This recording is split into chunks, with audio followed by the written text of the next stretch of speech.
ప్రతి సంవత్సరం 5 లక్షల మంది ప్రిలిమ్స్కి సీరియస్గా ప్రిపేర్ అయ్యేవాళ్ళన్నారు. కానీ అందులో 1000 మంది మాత్రం సెలెక్ట్ అవుతారు. లెస్ దాన్ 1% అనుకుందాం.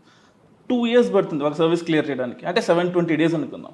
ఆ 5 lakh into 720 చేస్తే almost 36 crore man days loss అవుతుంది ఇండియాకి.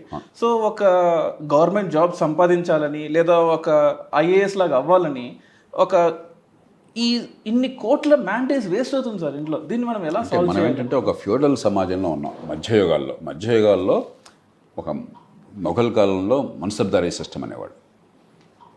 తర్వాత మనకి బ్రిటిష్లో వచ్చాక జమీందారీ సిస్టమ్ అన్నారు.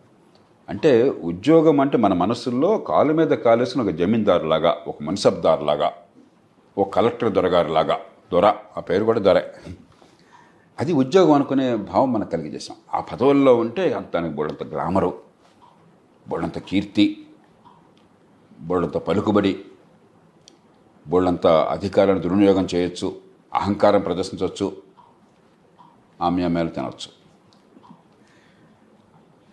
ఆ భావంతో ఒక ఉన్మాదం మన సమాజంలో ప్రవేశించింది. ప్రజాజీవనంలో మంచి చేయాలి, నేను ఒక ప్రభుత్వంలో ఒక ఉద్యోగిగా, అధికారిగా ప్రజలకు సమర్థంగా సేవలు అందించాలని కోరుకోవటం తప్పు కాదు. కానీ చాలామంది ఆ సంకల్పంతో రావట్లేదు. ఒక గ్లామర్, ఆ కుటుంబాలు, తల్లిదండ్రులు, చుట్టూ బంధుమిత్రులు కూడా ఈ కుర్రాడు ఐఏఎస్కి వెళ్తున్నాడంట, అదేదో వాడు మనకు పొడి చేసినట్టు. నేను ఎప్పుడు మళ్ళీ చెప్తుంటాను, మీకు దూరంగా ఉన్న ఐఏఎస్, ఆ కలెక్టర్ ఉన్నా లేకపోయినా మీ బతుకులో తేడా ఏముండదు. ఎప్పుడన్నా మన ఇంట్లో మన అవసరాలు కానీ, మన జీవితంలో అవసరాలు కానీ, ఈ కలెక్టర్ గారు జిల్లాలో లేడండి అందుకని నాకు కష్టమైందని ఎప్పుడైనా కలిగింది మీకు? లేదు. కానీ మీకు ప్లంబర్ లేడనుకోండి, ఇంట్లో బాత్రూంలో తుమ్ములు పూడిపోయినాయి, కంపు కొడుతుంది, టాయిలెట్ ఫ్లష్ కావట్లేదు, కంపు భరించలేము, ప్లంబర్ లేడనుకోండి, మీరు బతకలేరు. ఎవరు అవసరం? మీకు కలెక్టర్ అవసరమా? ఎక్కడో దూరంగా ఉన్నవాడు, ఎప్పుడు మీ మొహం చూడనివాడు. మీకు ఇంట్లో ఈ తూములు పొడికి తీసే ప్లంబర్ అవసరమా? నిజంగా ఆలోచించండి. ఎవరి జీవనం అవసరం మనకి? మనకు డే టు డే లైఫ్లో ఒక ప్లంబర్ కావచ్చు, ఎలక్ట్రీషియన్ కావచ్చు, లేకపోతే కార్పెంటర్ కావచ్చు, వీళ్ళు లేకపోతే మన పని జరగదు. ఇవి చాలా తక్కువగా మనం భావించాం. ఏది పనికి వస్తుందో దాన్ని తక్కువగా అనుకున్నాం, ఏది మన జీవితాన్ని స్పృశించదో చాలా ఎక్కువగా మనం అనుకున్నాం. ఇది మధ్యయుగాల అలవాటు. థార్స్టీన్ వెబ్లన్ అని చెప్పని ఒక ఆయన నోబెల్ ప్రైజ్ పొందాడు, ఎకానమిస్ట్.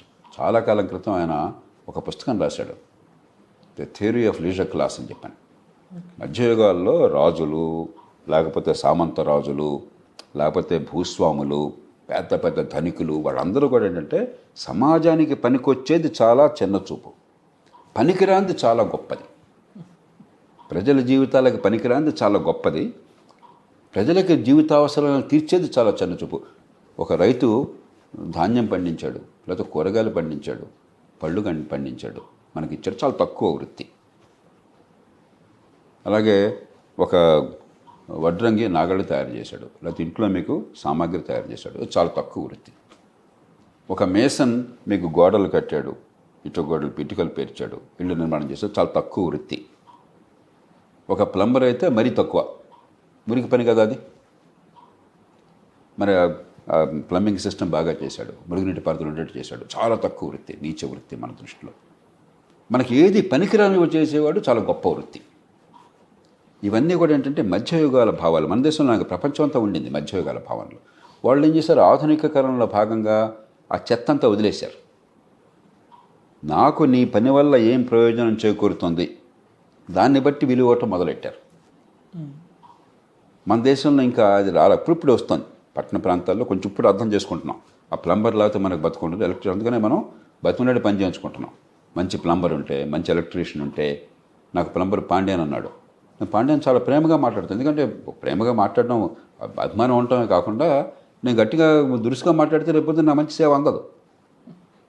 నాకు ఎయిర్ కండిషనర్ బాగు చేయాలని చెప్పంటే యూసఫ్ భాయ్ అన్నాడు. యూసఫ్తో చాలా ప్రేమగా మాట్లాడతాను, చాలా మంచివాడు, సమర్థుడు.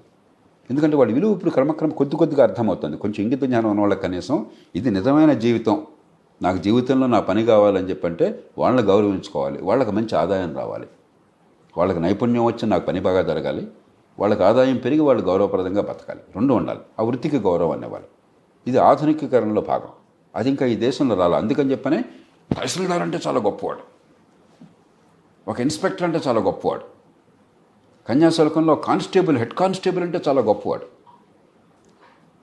అంటే గవర్నమెంట్లో ఉద్యోగం చేసి మన పెత్తనం చేసి తల మీద మోదితే వాడు చాలా గొప్పవాడు. లంచాలు మింగగలిగితే చాలా గొప్పవాడు. మనం వేధించగలిగితే చాలా గొప్పవాడు.